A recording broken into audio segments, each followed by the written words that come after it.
네, 여러분 반갑습니다. 도정환입니다.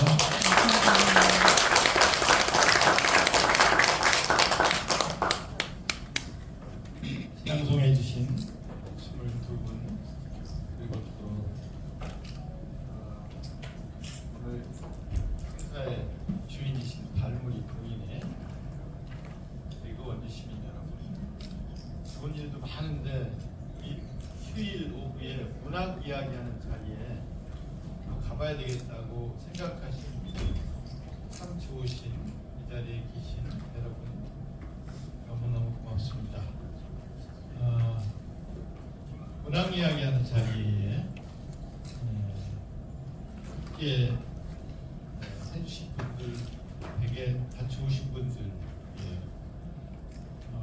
여러분들께 오늘 이런 제목, 시에게 길을 묻다라는 제목의 이야기를 하려고 합니다. 6가지 질문을 가지고 왔어요. 시가 우리한테 던지는 질문. 첫 번째 질문. 시는 이것이 무슨 인생인가 하고 묻습니다. 윌리엄 헨리 데이비즈라는 영국 시인의 시 한 편을 읽으면서 이야기를 시작하겠습니다. 윌리엄 헨리 데이비즈는 여유라는 시에서 이렇게 말합니다. 이것이 무슨 인생인가? 근심으로 가득 차 잠시 멈춰 서서 바라볼 시간이 없다면, 나뭇가지 아래서 양과 소처럼 순수한 눈길로 펼쳐진 풍경을 차분히 바라볼 시간이 없다면, 숲을 지나며 숲을 속에 도토리를 숨기는 작은 다람쥐들을 바라볼 시간이 없다면, 한낮에도 마치 밤하늘처럼 반짝이는 별들을 가득 품은 시냇물을 바라볼 시간이 없다면, 아름다운 여인의 다정한 눈길에 고개를 돌려 춤추는 그 고운 발을 바라볼 시간이 없다면, 눈가에서부터 시작된 그녀의 환한 미소가 입가로 번질 때까지 기다릴 시간이 없다면, 이 얼마나 가여운 인생인가. 근심으로 가득 차 잠시 멈춰 서서 바라볼 시간이 없다면. 시 좋죠? 네. 우리 앞에 아름다운 풍경이 펼쳐져 있고 아름다운 사람이 나를 바라보고 있는데, 그걸 알면서 같이 쳐다볼 시간이 없다면, 그렇게 살고 있다면, 이게 무슨 인생인가? 내가 살려고 했던 인생이 겨우 이런 거였나? 이 질문을 이 시는 하고 있습니다.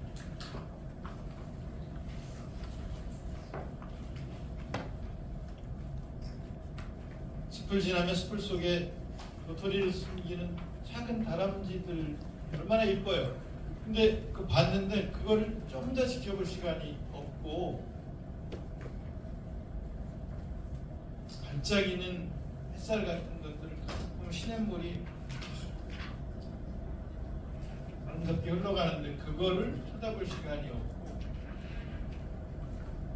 아름다운 여인의 춤추는 그 고운 발을 바라볼 시간이 없는 이유가 어디에 있다고 이 시는 말하고 있습니까?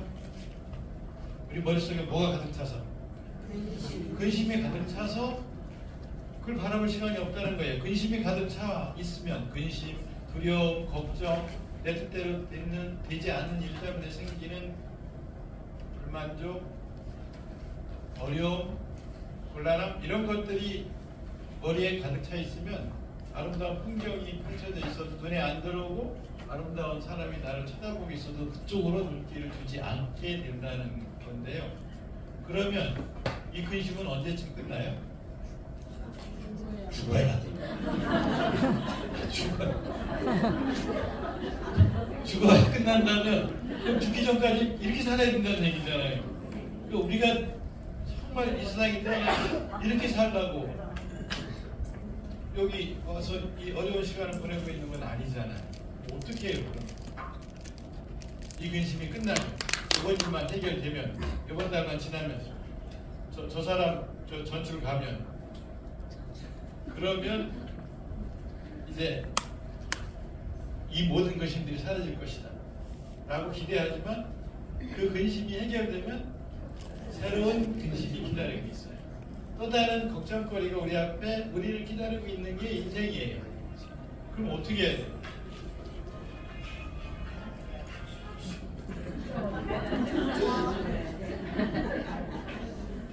근심이 끝나면 그때 가서야 내가 아름다운 풍경과 아름다운 사람을 쳐다보겠다고 하면 안 된다는 거예요. 근심이 있어도, 근심이 끝나지 않았어도 아름다운 풍경을 볼 수 있어야 한다는 거예요. 근심과 걱정과 두려움과 해결되지 않는 일도 우리 삶의 일부예요. 우리 삶의 일부예요. 그것이 끝나야지 아름다운 걸 만날 수 있는 게 아니고요. 그것도 우리 삶의 일부라면 그런 속에서도 우리가 아름다운 눈을 지닐 수 있어야 한다는 거예요. 아름다운 풍경을 볼 수 있고 아름다운 사람을 볼 수 있어야 한다는 거예요. 물론 일이 많죠. 바빠요. 그리고 늘 새로운 일이 우리를 기다리고 있어요. 하루 24시간도 부족해요. 하루 24시간도 부족한 사람에게 1시간을 더 줘서 25시간을 너한테 주겠다라고 하면 그때는 좀 여유가 생길까요? 그래도 역시 바쁠 거예요. 아마추어와 프로는 어디에서 차이가 나느냐 하면 이 바쁜 일정 속에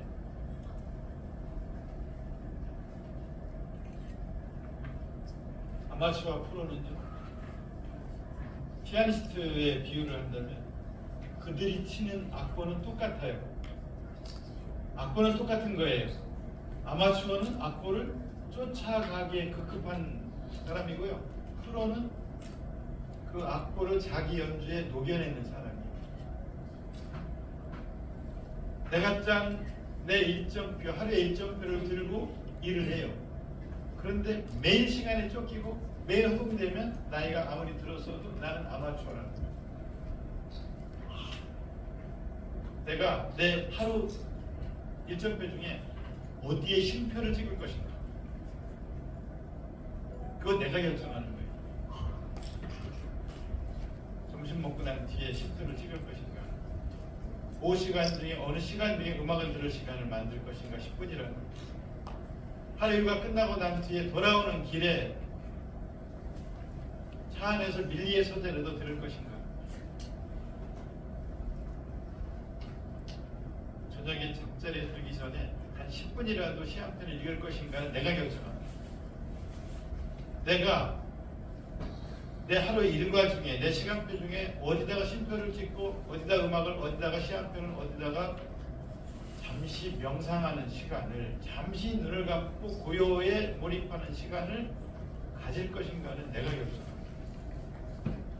그렇게 내가 내 인생을 설계하지 않으면 우리는 늘 시간에 쫓기고 늘 바빠서 늘 해결되지 않은 근심 속에서 허둥지둥 되다가 내가 그럴 줄 알았지 하면서 세상을 뜯고, 인디언들은 말을 타고 전속력으로 초원을 달려가다가 갑자기 말을 탁 멈추고 뒤로 확 돌아서본답니다. 왜? 내가 너무 빨리 달리는 바람에 내 영혼이 나를 쫓아오지 못했을 뿐이었어. 너무 빨리 달리면 내 영혼도 나를 못 쫓아온다는 거예요. 이 비유는 많은 생각을 하게 해요. 우리는 매일 바쁘게 살잖아요. 정말 열심히 일하고 바쁘게 살고 그러는 걸 뭐라고 할 수는 없어요. 열심히 살아야죠. 그게 잘못했다는 게 아니라 열심히 사는 중에도 내가 하는 일과 내 몸과 내 영혼이 함께 있어야 한다는 거예요. 영혼 따로 몸 따로 움직이는 경우도 많다는 거예요. 내가 선생이면 영혼이 있는 수업을 하는 교사이어야 해요. 내가 목사면 내가 하는 설교가 영혼이 있는 설교여야지만 사람의 마음을 움직일 수 있어요.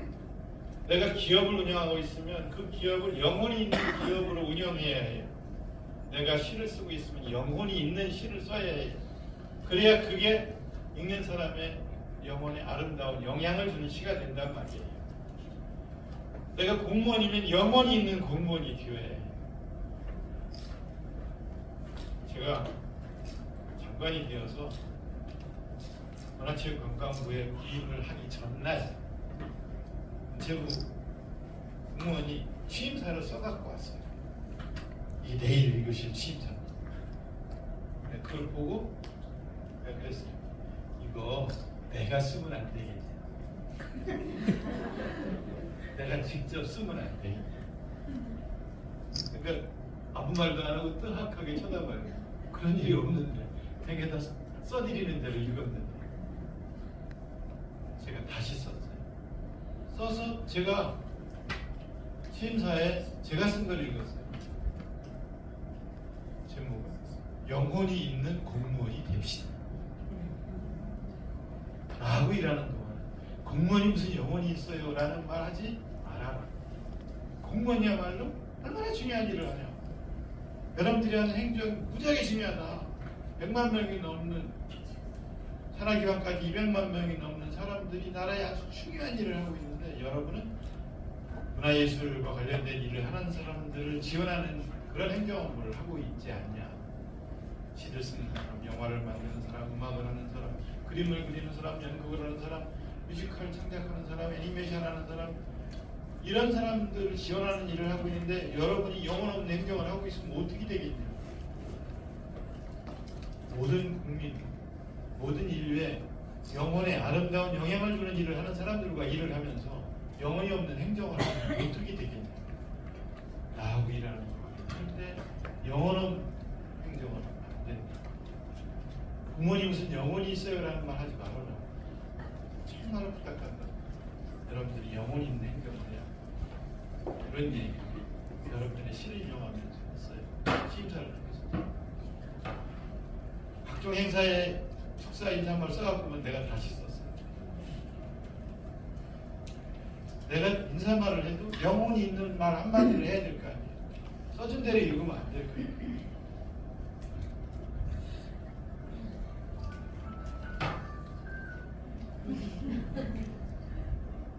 특히 정치인들도 영혼이 있는 정치를 해야 해요. 정치인들한테 이렇게 말을 하면 정치인이 무슨 영혼이 있어요. 권력을 잡는 게 목표인데. 그런데 권력만 잡으려고 사나운 정치를 하면 사나운 시민들이 바글바글 늘어나는 거예요. 사나운 정치가 사나운 시민을 만들어요. 제발 영혼이 있는 정치를 합시다 라고 하는데 10분의 1, 30명만이라도 동의를 해주는 그런 정치인들이 있으면 좋겠다고 생각을 했어요. 이 말은 체코의 대통령 바질라브 하벨이라는 사람이 한마디 조금 이따 다시 말씀을 드릴게요. 우리 모두는 그래서 자기가 선 자리에서 영혼이 있는 삶을 살아야 한다는 것이죠. 식당 하나를 운영해도요. 식당 하나를 운영해도 영혼이 있는 가게를 운영해야 된다고. 마포에 어떤 식당에 갔더니 이렇게 써 있는 거예요. 혼밥하시면 고기 더 드려요. 외로움도 채워야 하니까. 맨날 손님이 와서 뭐 드시겠어요? 국밥. 예. 이렇게 해서 매일 똑같은 일이 반복되는 그 낡은 반복으로부터 벗어나게 하는 그런 영혼이 있는 말 한마디가 그 식당에 붙어 있는 거예요. 와서 보니까 혼자 밥 먹는 사람들이 오는데 혼자 밥 먹는 사람 그거 참 쓸쓸하게 저렇게 와서 밥 먹는데 고기 좀 하나라도 더 얹어줘야지 라고 생각하는 사람은 그 식당을 영혼이 있는 식당을 운영하는 거예요. 저 사람은 얼마나 허기질까. 연민의 눈으로 사람을 바라보는 거고 연민의 눈으로 세상을 바라보는 거잖아요. 식당 하나를 운영해도 이렇게 해야 된다니까요. 이 사람 국밥 한 그릇 먹으면서 얼마나 그 위안이 되고 위로가 되겠어요.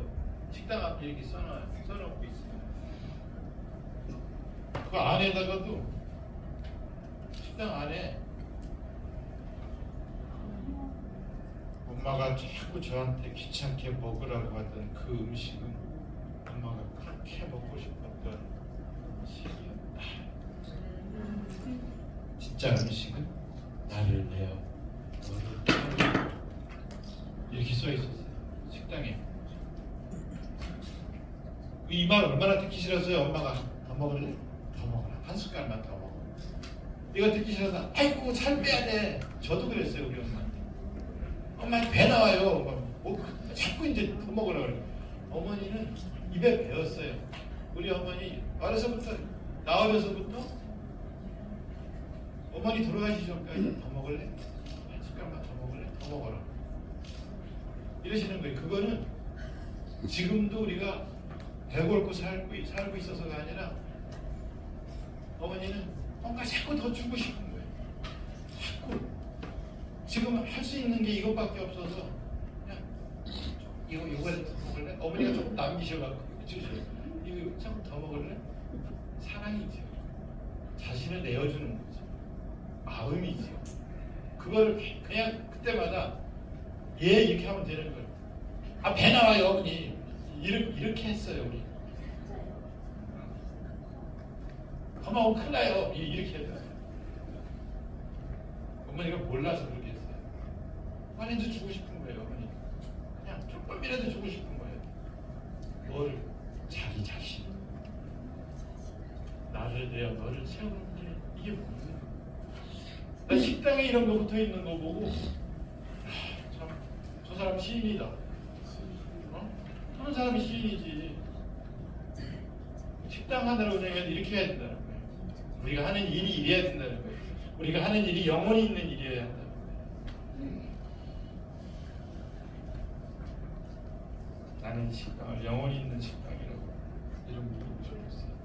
체코의 대통령 바질라프 하벨이 이 사람이 체코 벨벳 혁명이라고 하는 시민혁명을 이끄는 극작가였는데요. 이 사람 작가였어요. 대통령 후보에 출마하면서 슬로건을 이렇게 걸었어요. 영혼이 있는 정치를 하겠습니다. 이렇게 했어요. 그랬더니 참모들이 후보님 정치는 그런 게 아니에요. 슬로건 저렇게 걸으시면 안 돼요. 영혼이 있는 정치를 하겠습니다. 이렇게 하시면 안 돼요. 정치는 그런 게 아니에요. 그랬어요. 그러니까 하벨이 그래요? 그럼 나는 당신이 이야기하는 그런 정치가 아닌 정치를 하겠습니다. Non-political politics, 비정치의 정치라고 하는 그런 정치가 아닌 정치를 하겠습니다. 라고 하벨이 얘기를 했어요. 그랬더니 다시 참모들이 뭐라고 했냐면 그건 불가능합니다. 그건 가능하지가 않아요. 그러니까 불가능해요? 그럼 나는 그렇다더라도 불가능하다고 포기하지 않는 정치를 하겠습니다. 이렇게 이야기했어요. 이 이야기들이 모여있는 책이 우리나라에 번역되어 있어요. Art of the Impossible. 불가능의 예술이라고 하는 하벨의 연설문이 모아져 있는 책, 하벨의 철학이 모아져 있는 책들이 우리나라에 번역되어 있어요. 이 사람 대통령 되었어요. 대통령을 2번이 됐어요. 우리나라보다 훨씬 더 문화국가에 이런 거 보면 공산주의 국가 동구권에 있는 조그만 나라를 거라고 생각했는데 영혼 있는 정치를 하겠습니다를 이렇게 말하는 사람을 대통령으로 뽑는 나라는 우리보다 훨씬 더 문화국가예요. 물론 영혼을 돌보는 일을 제가 지금 굉장히 중요하게 강조하고 있는데 현실에서는 영혼을 돌보는 것보다는 몸을 돌보는 일이 먼저죠. 인사할 때 영혼이 건강하시길 빈다라고 인사하는 사람이 어디 있어요? 건강하세요 이렇게 인사하죠. 몸을 돌보는 일이 혼을 돌보는 일보다 먼저여야 해요. 그 다음에 욕구를 돌보는 일이어야 하죠. 순서가. 욕구라는 거는 뭐 갈증을 해결하기 위한 목마름을 해결하고 허기를 해결하고 뭐 식욕이라든가 성적인 욕구라든가 이게 다 욕구예요. 인정에 대한 욕구도 있어요. 사람은 에릭 프롬이라고 하는 사람은 인정에 대한 욕구는 식욕이나 성욕에 대한 성적인 욕구와 똑같다고 그랬어요. 사람이 갖고 있는 인정에 대한 욕구는 그렇게 강렬하거든요. 인정에 대한 욕구가. 근데 그런 것들이 이렇게 순서가 몸을 돌보는 일이 먼저 그 다음에 혼이고 혼을 돌보는 일이고 그 다음에 욕구를 돌보는 일이라고 하더라도 욕구를 돌보는 일이 그냥 그 욕구를 해결하고 욕망을 채우는 걸로 끝나는 형태가 아니고 지성을 돌보는 일을 위한 것이어야 하고 그리고 몸을 돌보는 일도 혼을 돌보는 일을 위한 것이어야 한다라고 말했어요. 누가? 아리스토텔레스가. 언제? 2500년 전에. 훌륭한 말을 2500년 전에 했어요. 당연히 몸을 돌보는 일이 먼저죠. 건강이 먼저예요. 그러나 그 몸을 돌보는 일도 혼을 돌보는 일을 위한 것이 되지 않으면 그냥 동물적인 상태의 몸을 알 수도 있다. 우리 인간이잖아요. 문명을 만들어서 새로운 문화를 창출해서 그래서 영혼이 있는 삶을 살아가는 인간이요. 모든 지구상의 그 생명체 중에 가장 우수한 존재죠. 그래서 아리스토텔레스는 우리에게 이런 말을 했어요. 2500년 전.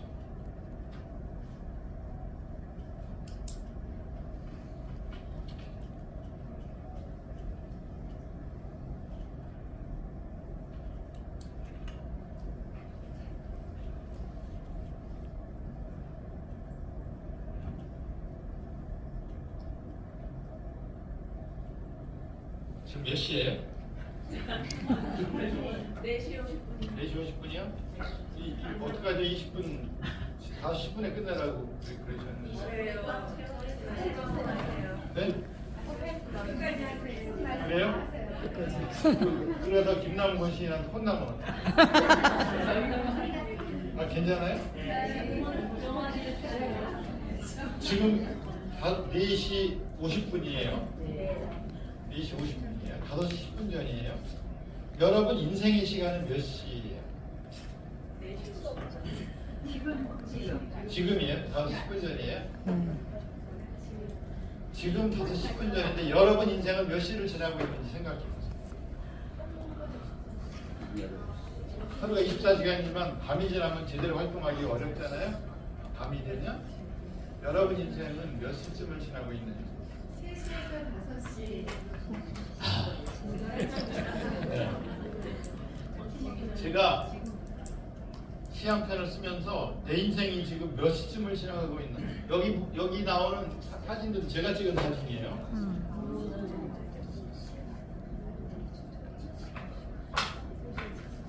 내 인생이 3시를 지나서 5시 언저리에 와 있다라는 생각이 들 때 시한편이 있는데요.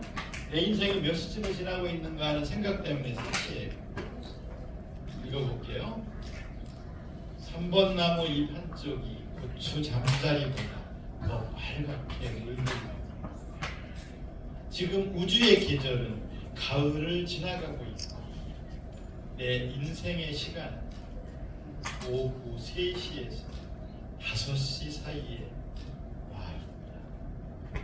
내 생의 12시에서 1시 사이는 치열했으나 그 뒤편은 벌레 먹은 자국이 많았다.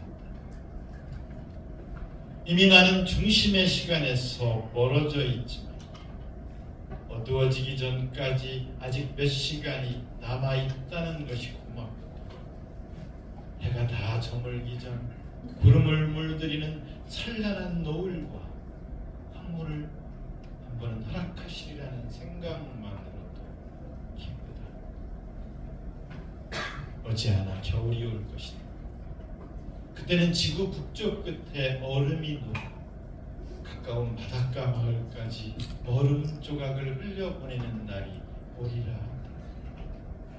그때도 숲은 내 검은 육신과 그림자를 내치지 않을 것을 믿는 지난 봄과 여름 내가 굴참나무와 다람쥐와 아이들과 제비꽃을 얼마나 좋아하였는지 그것들을 지키기 위해 보낸 시간이 얼마나 험했는지 꽃과 나무들이 알고 있으므로 대지가 고요한 손을 증거해 줄 것이다.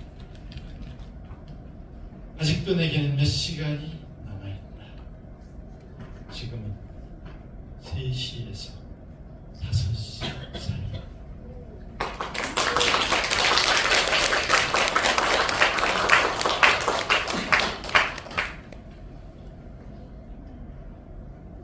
내 인생이, 하나님이 내 인생을 여름으로 설계해 놓으셨다면 한 8시까지도 일하며 지낼 수 있을 거예요. 근데 하나님이 내 인생을 겨울로 설계해 놓으셨다면 6시도 전에 어두워질 거예요. 어떻게 설계해 놓으셨는지는 모르지만 어쨌든 5시 언저리까지 왔는데 얼마 안 남았어요. 곧 어두워질 수 있어요. 그런데 아직도 몇 시간이 남아있다는 것이 얼마나 고마운지 몰라요. 내 인생의 12시에서 1시 사이는 치열했어요. 치열하게 살았어요. 저만 그런 게 아니라 많은 사람들이 자기 인생의 12시에서 1시 사이를, 또 우리 시대 70년대, 80년대, 90년대를 치열하게 살았어요. 한 사람 한 사람이 치열하게 살았으니까 우리나라가 세계 10위권의 나라가 된 거예요. 정말 여기 있는 많은 분들 다 돌아보면 자기 인생의 뜨거운 그 시간들을 참 치열하게 살면서 보냈어요. 훌륭하게 살았어요. 그러나 또 어떤 때는 벌레 먹은 시간도 있었어요. 우주의 계절도 가을을 지나가고 있어요. 후천개벽. 가을을 지나가고 있어요. 곧 겨울이 올 거예요.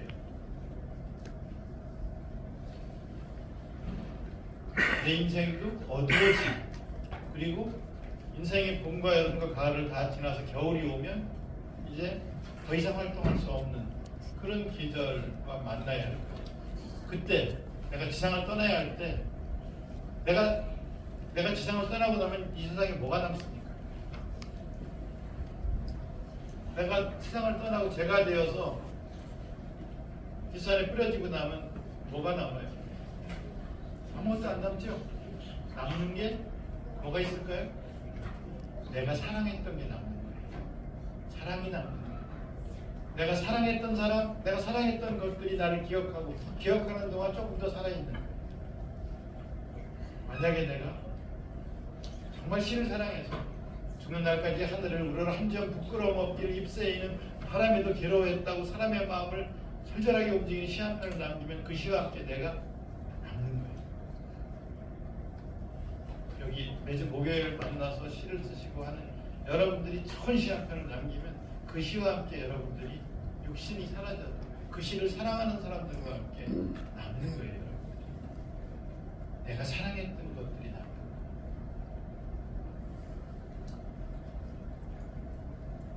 나는 내가 이 세상을 떠나는 날 내가 사랑했던 것들이 하늘을 향해 손을 들고 있잖아요. 저 사람 좋은 사람이었어요. 괜찮은 사람이었어요. 라고 말해줄 거라고 믿어요. 여러분도 그래야 돼요.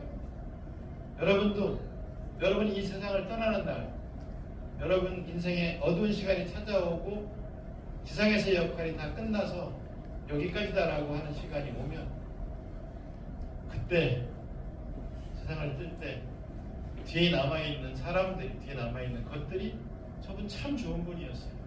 정말 우리가 사랑하는 분이에요. 라고 손을 들고 하늘을 향해서 말해줄 수 있는 삶을 살아야 한다고 저는 생각해요.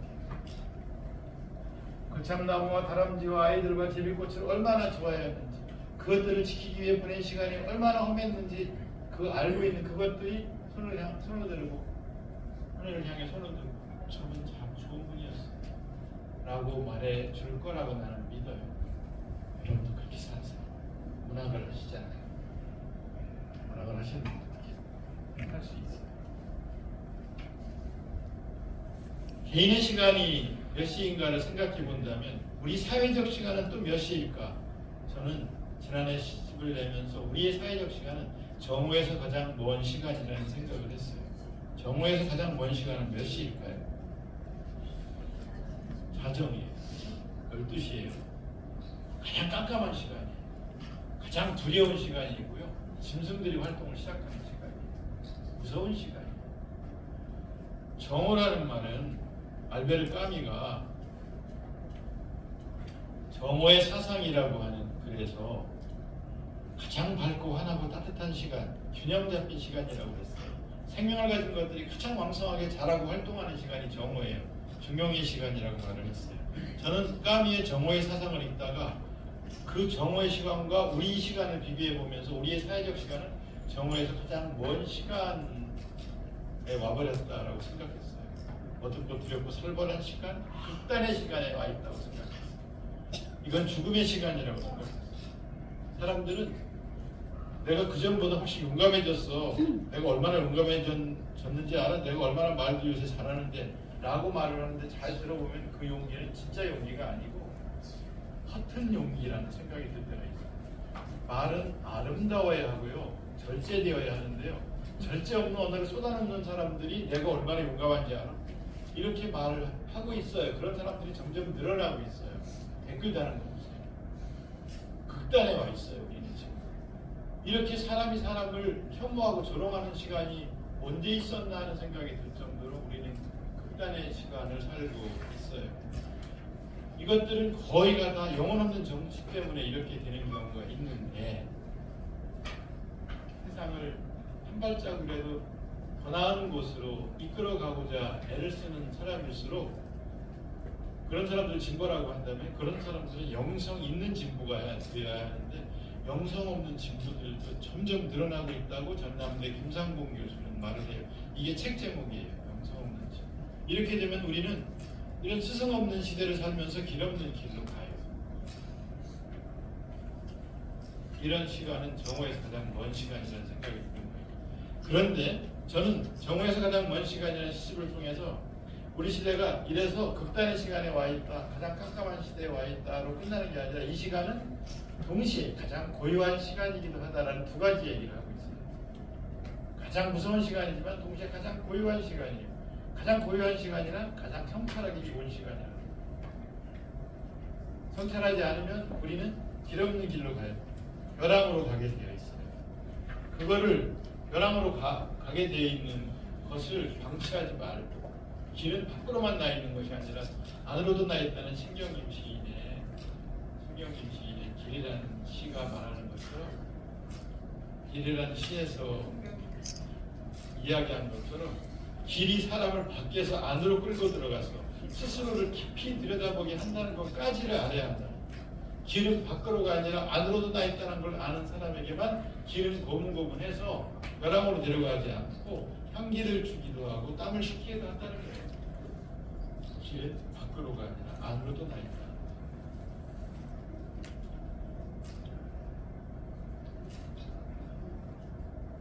지금 우리가 서 있는 곳은 어디일까? 너는 왜 거기 있는가? 신은 우리에게 이런 질문을 합니다. 4월인데요. 이런 꽃이 펴 있는 걸 쳐다봤어요. 이게 무슨 꽃이에요? 라일락이에요. 순이 아니라 라일락이에요. 4월. 라일락을 쳐다보다가 라일락은 왜 저기 있을까 하는 생각이 들었어요. 라일락은 왜 저기 있을까? 그러다가 4월이 간절하게 불러서 저기 그 생각이 들었어요. 4월이 간절하게 불러서 저기 있지. 그러다가 그럼 너는 왜 거기 있어? 이 질문이 뒤따라왔어요. 짧은 시 한 편 썼어요. 라일락은 왜 거기 있습니까? 4월이 간절하게 불러서 거기. 너는 왜 거기? 너는 왜 거기? 무엇이 너를 거기 있게 하는가? 나는 왜 여기 있는가? 우리도 늘 이 질문을 해야 합니다. 내가 있는 일터에서, 내가 서 있는 곳에서, 가정에서 우리는 물어야 합니다. 나는 왜 여기 있는지. 그냥 우연히 어떻게 하다 보니까 그냥 여기 있게 됐어요. 네, 그때 그 전화를 받지 말았어야 되는데 괜히 그 전화를 받고 나가는 바람에 그때 일이 잘못돼요. 내 인생이 이렇게 꼬였어요. 이런 식으로 자기 인생을 설명하는 사람들이 있어요. 우연히 이렇게 나를 여기다 갖다 놨다 이렇게 말하는 사람이 있는데 우연이란 익명으로 남긴 신의 지문이다라고 평소에 설명해요. 다시 한번 읽어보세요. 우연이라 익명으로 남긴 신의 지문이다. 이 말은 참 기가 막힌 표현이죠. 자기 인생을 우연의 연속이었다고 설명하지 마시라는 거예요. 잘 보면, 차분히 생각하고 잘 살펴보면 거기 신의 손길이 그 스친 자국이 지문처럼 남아있다. 내가 그때 그냥 우연히 거기 갔다 그 사람 만나는 바람에 내 인생이 꼬였어, 이렇게 설명하죠. 거기에 또 신의 손길이 스쳐 있다라고 설명해야 합니다. 잘 들여다보면 신의 손길이 스친 흔적이 지문처럼 남아있다는 거예요. 자기 인생을 이렇게 설명할 수 있어야지 그냥 우스갯소리로 농담으로 자기 인생을 설명하지 말라는 거예요. 그리고 돌아보라는 거예요. 이것이 왜 신의 손길이 스친 그런 흔적인지. 그래야지 앞으로도 내가 내 인생, 내 자식에 대해서, 내 남은 인생에 대해서 내가 그냥 허튼 설명이 아니라 진지한 설명을 할 수 있을 거 아니겠습니까?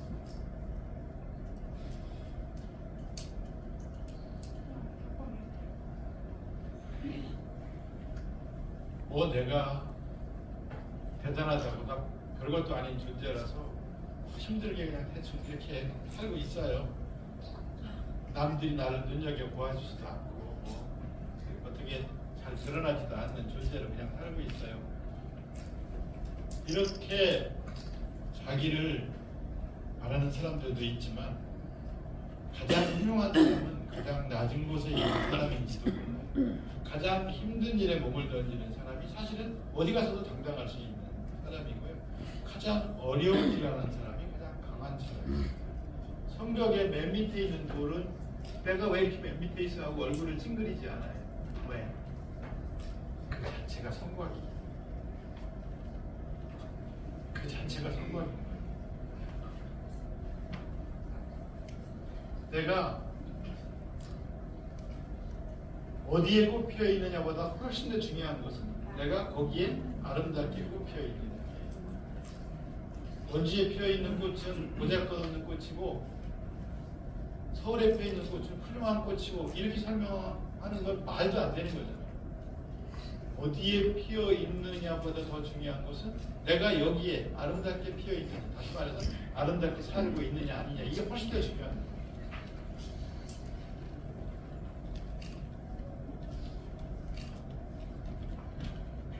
우리는 물어야 돼요. 나는 왜 여기? 그리고 그 이유를 내가 설명할 수 있어야 돼. 다른 사람에게. 내 운명에 대해서, 내 인생에 대해서, 내가 여기 있는 이유에 대해서 내가 설명할 수 있어요. 내가 왜 여기 있는지. 살다 보면 점점 작년 다르고 올 다르고 10년 전 다르고 지금 다르고 어릴 때 다르고 지금 달라요. 내가 옛날에는 참 아름다운 생각도 많이 하고 참 촉촉하게 젖어있는 영혼으로 살고 있었는데 언제부턴가 메마른 사람이 되었고 딱딱해졌고 또 어쩔 때는 거친 말도 막 입에서 나오고 이렇게 된다는 생각이 들 때 내가 왜 이렇게 메마르고 딱딱한 사람이 되어가고 있는가? 내가 언제 이렇게 모진 말을 했었지? 이런 생각이 들 때 우리는 시가 우리에게 던지는 당신은 당신 메마른 영혼에 물을 주고 있습니까? 라는 질문에 맞닥뜨리게 됩니다. 메마른 영혼에 물 주고 있습니까? 하고 시는 우리에게 물어요. 노벨문학상을 받은 인도의 시인 라빈 드라나트 타고르는 피탄잘리라고 하는 시집에서 이런 말을 한 적이 있어요. 마음이 굳어지고 메말랐을 때 자비의 소나기와 더불어 나에게 오소서. 삶이 우아함을 잃었을 때 샘솟는 노래와 함께 오소서. 소란스러운 일이 사방에서 소음을 높여 저 너머의 세계로부터 나를 차단시킬 때 나의 침묵하는 님이여 당신의 평화와 휴식을 가지고 나에게 오소서. 마음이 굳어지고 메말랐을 때 소나기처럼 내게 오는 그 어떤 걸 만나야 합니다. 그게 기도일 수도 있고 음악일 수도 있고 시일 수도 있어요. 눈물 나는 어떤 장면일 수도 있어요. 연극을 볼 때나 드라마를 볼 때도 눈물 나는 때가 있잖아요. 우리 가슴을 때리는 대사를 만날 때가 있어요. 그런 시간을 자주 만나야 돼요. 내 메마른 영혼을 적시는 것은 방금 제가 기도일 수도 있고 시일 수도 있고 예술일 수도 있다고 그랬죠. 눈물일 수도 있어요. 내 메마른 영혼을 다시 촉촉하게 적게 만드는 게 눈물일 수도 있어요. 그런 시간을 만나야 돼요. 그래서 다시 촉촉한 영혼으로 돌아올 수 있어요. 베란다에 다 집집마다 관엽식물 키워요. 베란다에 다 식물, 화분 없는 집이 없어요. 그 식물을 사랑하기 때문에 식물을 키우잖아요. 주기적으로 물 주지요. 물 주지 않으면 죽어요. 그러면 똑같이 우리도 메마른 우리 영혼에 주기적으로 물 줘요. 그래야지 우리 영혼이 메마르지 않을 수 있는 거예요. 물 주는데 여러 가지가 있지만 문학도 그 중에 하나다. 문학을 만나는 시간이 메마른 영혼에 물 주는 시간이에요. 저는 키탄잘기라는 이 시집이 참 좋아서요. 저는 시를 읽다가 좋은 시를 만나잖아요. 일단 접어요. 그 다음에 그 시를 공책에 옮겨 적습니다. 근데 키탄잘기라는 시집 있잖아요. 시집 한 권을 거의 다 옮겨 적었어요. 여러분 매주 목요일날 만나서 시 공부하신다고 했는데 여러분이 좋아하는 시 일단 기본적으로 100편 정도는 공책에 옮겨 적어야죠. 100편 정도는 적어 놓았어야 돼요. 좋아하는 시를. 그냥 읽고 끝나는 게 아니라 그 옮겨 적는 동안에 많은 생각을 하게 돼요. 많은 생각을 하게 돼요. 큰 공부가 돼요. 좋아하는 시를 옮겨 적는 거. 물론 이렇게 암송을 하실 정도로 읽고 또 읽는 것도 옮겨 적는 거 이상으로 마음에다 적는 거니까 그것도 큰 공부죠. 내가 좋아하는 시를 100편 이상을 외우고 있다. 그런 분들이 있거든요. 시상송 하시는 분들은. 그것도 큰 공부예요. 근데 연필로 공책에 옮겨 적는 것도 한번 해보세요. 그것도 공부가 됩니다. 큰 공부가 됩니다. 안도현 시인이 문창과에서 학생들 가르칠 때 일단 좋아하는 시 100편 골라오게 하고 그 공책에 옮겨오게 하고 그 노트 검사 그렇게 시작하거든요. 문창과. 저는 이 시집은 키탄잘기는 거의 다 옮겨져. 나의 침묵한 님이여 그랬는데 한용운 시인도 이 시를 굉장히 좋아했어요. 한용운 시인의 시집 제목이 뭐죠? 님의 침묵이죠.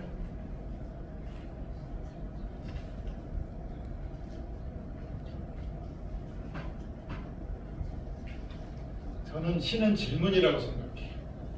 제가 시에게 길을 묻다라는 제목으로 지금 이야기를 하잖아요. 시는 질문이라고 생각해요. 시는 우리 생의 슬픔과 고통과 비극과 환멸과 비루함에 대해서 계속 묻고 질문하는 거예요. 이게 어디서 왔는지 그 근원에 대해서 묻고 이걸 어떻게 받아들여야 하는지 이 고통, 이 슬픔이 어떻게 일어나야 하는지 나한테도 묻고 세상한테도 묻고 신에게도 묻는 게 그게 시예요. 그러면서 내가 맞닥뜨린 것들의 의미를 헤아리기 위한 괴로운 과정, 고통스러운 순간, 고뇌의 시간을 지나가죠. 그 질문을 놓지 않고 질문을 끝까지 밀고 가는 그런 시가 좋은 시예요. 아픈 운명 때문에 몸부림치기도 하지만 오라 운명이여 나는 너를 사랑하겠다. 이렇게 니체처럼 말할 수 있을 때까지 질문을 붙잡고 놓지 말아야 해요. 그래야 생각이 깊은 시를 쓸 수가 있어요. 노벨 문학상을 받은 한강은 지난번 노벨 문학상 수상 연설에서 이렇게 말을 했어요. 소설은 질문이다.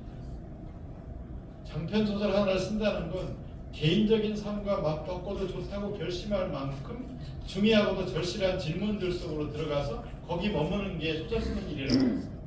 장편 소설 하나를 쓸 때마다 그 질문들을 견디고 그 안에 사는데 그 질문의 끝에 다다를 때 소설을 완성하게 된다고 했어요. 그 질문의 대답을 찾을 때가 아니라 질문의 끝에 다다를 때 그 소설을 완성하게 됩니다. 이 이야기 굉장히 중요하거든요. 문학은, 시는, 소설은 답을 찾는 게 아니에요. 인생에 답이 없을 때가 얼마나 많은데요. 문학을 가지고 인생의 답을 다 제시한다? 그거 쉬운 일 아니에요. 그러면 문학이 할 수 있는 일은 그 질문을 놓지 않고 질문의 끝에 다다를 때 소설을 완성해요. 이 말이 굉장히 중요해요. 그리고 실제로 한강은 노벨 문학상 수상 연설에서 채식주의자는 어떤 질문을 끝까지 붙잡고 물고 늘어졌던 건지, 소년이 온다는 어떤 질문을 끝까지 붙잡고 있었던 건지 이야기를 했어요.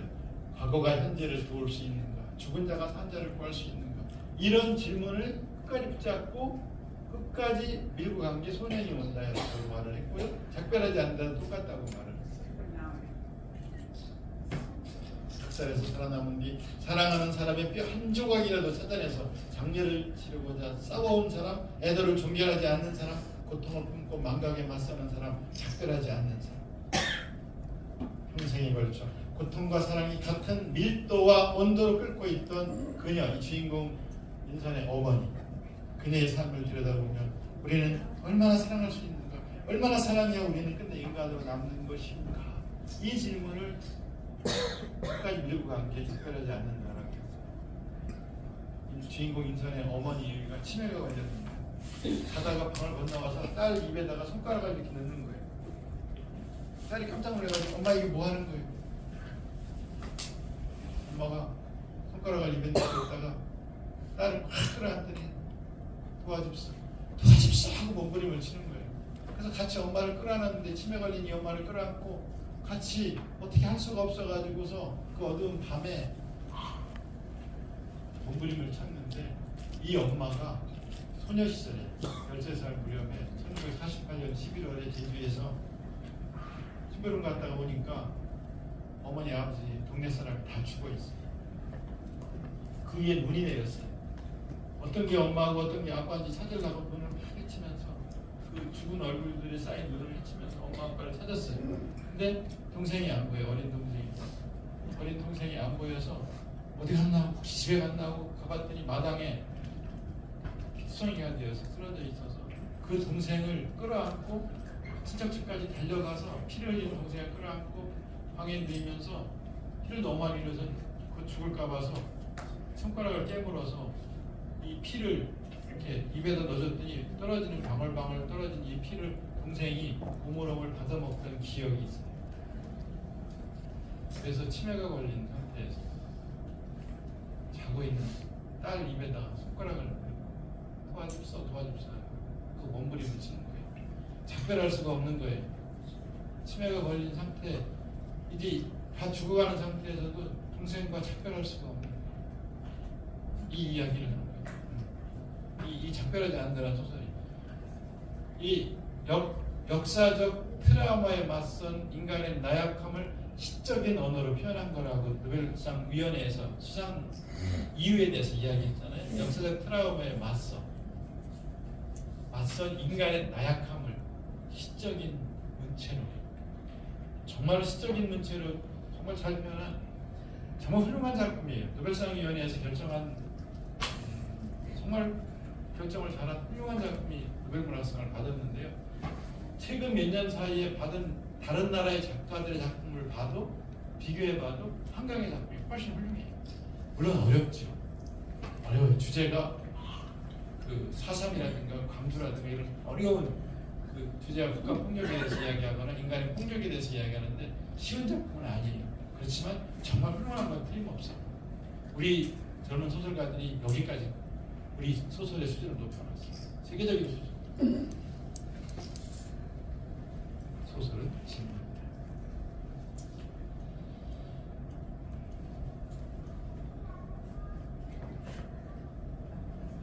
신은 우리에게 묻습니다. 당신은 뭘 사랑하세요? 누구를 사랑하세요? 꽃 한 송이 나무 한 그루라도 사랑하세요? 라고 우리에게 묻습니다. 이 드라마 보셨죠? 이 18살짜리 오해순이가 어려서 아버지 돌아가시고 10살 때 엄마까지 죽고 난 뒤에 어떻게 살아가는지, 천혜고와 오해순이가 어떻게 살아가는지를 이 드라마가 보여주고 있어요. 오해순이를 시인으로 만든 게 뭔지, 오해순이를 일단 살게 한 게 뭔지를 이 드라마가 이야기하고 있는데요. 제가 보니까 오해순이를 살게 한 것이 맨 저쪽에 엄마가 죽기 전에 잡녀인 엄마가 딸내미를 정말 애틋하게 바라보고 애틋하게 아끼고 그래요. 저거 하나 두고 걔가 한 뒤에도 저 딸 때문에 진짜 그냥 눈을 감을 수 없어서 참 안타까워하고 애틋해야죠. 이 애틋해하는 게 사랑이에요. 그 옆에 있는 이 사람들은 엄마 친구들인데요. 엄마가 죽고 난 뒤에 그 10살짜리 애가 커서 어른이 되는 그 과정 동안 내내 옆에 있어줘요. 옆에 있어줘요. 세상의 파도의 방파제가 되어줘요. 늘 함께 해줘요. 그게 사랑인 거예요.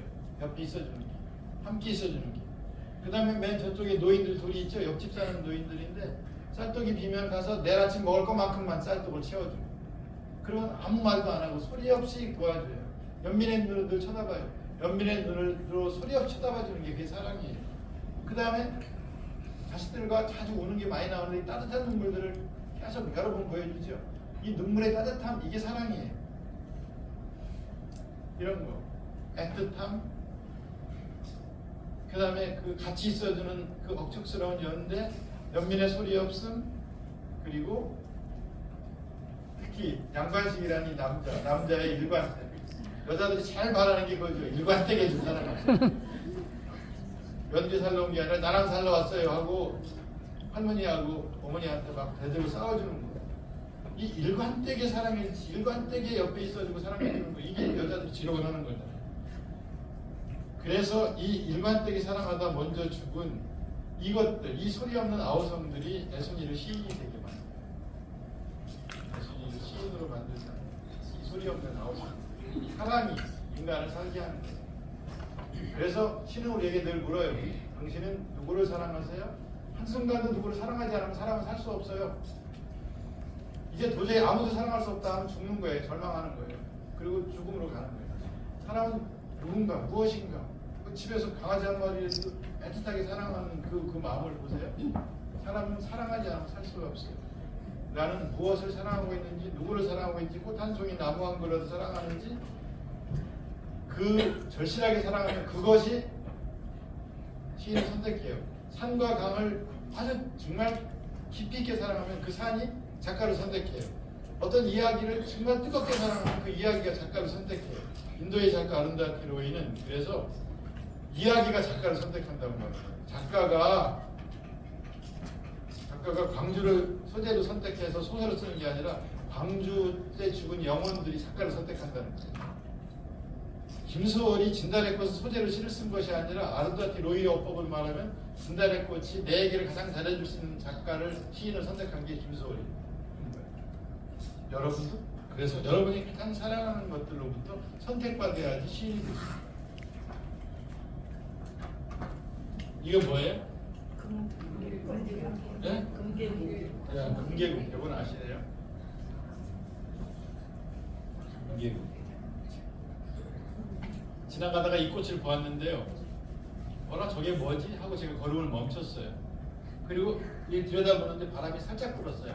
살짝 불었는데 휘청하고 흔들리는 거예요. 아니 바람이 이렇게 살짝 불었는데 휘청하고 흔들리면 늘 흔들리며 산다는 거네? 하고 들여다봤어요. 같이 가던 친구들은 저 앞에 가는데 나는 이 꽃 앞에 멈추고 이 꽃을 들여다봤어요.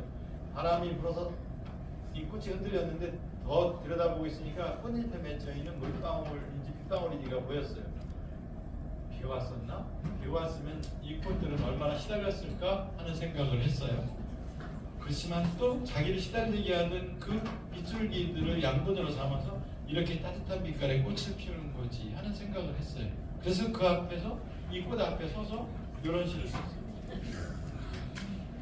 흔들리지 않고 피는 꽃이 어디 있으니 이 세상 그 어떤 아름다운 꽃들 다 흔들리면서 피었나요?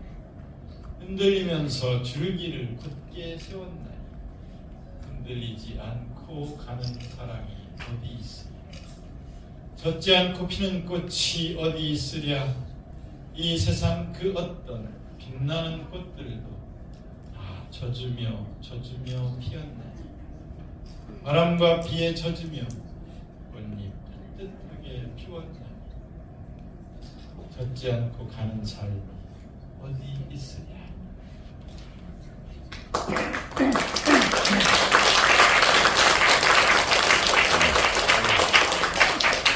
이 꽃 앞에 멈춰서 이 시를 썼어요. 여러분들은 왜 안 쓰세요? 여러분들은 왜 안 쓰세요? 이거 어렵지도 않잖아요. 아주 쉽잖아요. 쉽게 썼잖아요. 여러분들 왜 안 쓰세요? 네? 선택을 못 받았어요. 네, 선택을 못 받았어요. 왜 선택을 못 받았을까요? 사랑하지 않아서? 멈추지 않아서. 여러분들 멈추지 않아서. 여러분이 사랑하는 거다 멈춰야 되는 거예요. 멈춰야 보이는 거예요. 보여야 사랑하는 거예요. 멈추지 않았어요, 여러분. 멈추세요. 꽃 한 송이 앞에서 멈추시고, 불 깨지는 노을 앞에서 멈추세요. 바람 소리 앞에서 멈추시고, 풍경 소리 앞에서 멈추세요. 여러분이 사랑하는 거 앞에서 멈추세요. 제가 처음 이야기 시작할 때 여유라는 시에서 이야기했던 거랑 똑같아요. 멈춰야 돼요.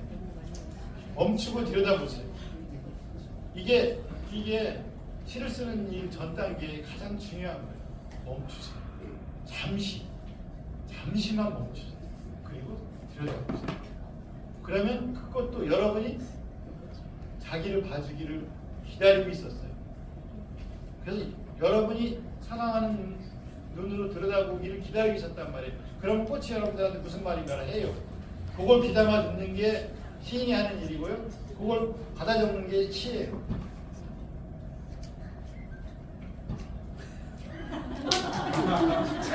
이분이 나와서 계속 이렇게 아직 남았는데 이렇게 그만 해드렸어요. 저분이 아까부터 와서 계속 이렇게 할 거가 많이 남았지만 저분 말 안 들으면 안 되니까 다음에 한번 또 시작이 다시 오세요. 이제 다 할 수는 없고요.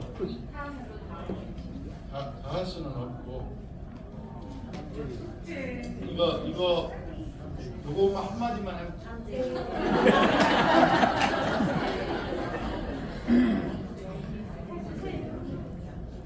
이건 뭐예요? 네. 이거 앞에서 제가 걸음을 멈췄어요. 쳐다봤어요. 쟤들은 벽에 사는데 쟤들이 말을 할 줄 알면 얼마나 원망을 많이 했을까. 아니 비옥한 땅도 많고 잘 가꾸어진 숲도 많은데 우리만 왜 이런 데서 살아요. 여기 식물이 사는데 꼭 필요한 4가지 조건 중에 2가지가 없어요. 물과 흙. 4가지 중요한 햇빛과 바람과 물과 흙, 이게 있어야 사는 거잖아요. 식물은 2가지가 없는 곳에 사는 얘들은 말을 할 줄 안다면 엄마 우리만 왜 이런 데 살아요? 라고 불평했을 거예요. 원망했을 거예요. 근데 이게 운명이라. 여기서 살 수밖에 없는 게 이게 운명이라면 그때 어떻게 해요? 힘이 있으면 이거 밀어붙이고 땅으로 내려가면 되지만 힘이 없으면 그때 어떻게 해요? 여기서 다시 시작하는 것도 하나의 방법입니다. 여기서 다시 시작하는 방법이 있다라고 말하고 있는 것처럼 보이는 거예요. 여기가 어디예요? 벽. 그래, 우리는 벽에서 살게 되었어. 그렇지만 여기서 시작하는 배. 전망적인 환경에서 살게 되었지만 전망적인 환경을 아름다운 풍경으로 바꾸면서 이 벽을 넘어가는 방법도 있어라고 얘들이 말하고 있어요. 성장의 속도는 굉장히 느려요. 조건이 안 좋으니까. 그러나 어려운 처지에 있는 것들끼리 손에 잡고 함께 벽을 넘고 수천 개의 이파리 있어요. 저걸 보면서 이 시를 쓴 거예요. 저것은 벽. 어쩔 수 없는 벽이라고 우리가 느낍니다. 그때 담쟁이는 말없이 그 벽을 오른다. 물 한 방울 없고 씨앗 한 톨 살아남을 수 없는 저것은 절망의 벽이라고 말할 때 담쟁이 서두르지 않고 앞으로 나아가고 한 뼘이라도 없고 여럿이 함께 손을 잡고 올라가고 푸르게 절망을 다 덮을 때까지 바로 그 절망을 잡고 놓지 않는다. 저것은 넘을 수 없는 벽이라고 고개를 떨구고 있을 때 담쟁이 입헌하는 것, 담쟁이 입 수천 개를 이끌고 결국 그 벽을 넘는다.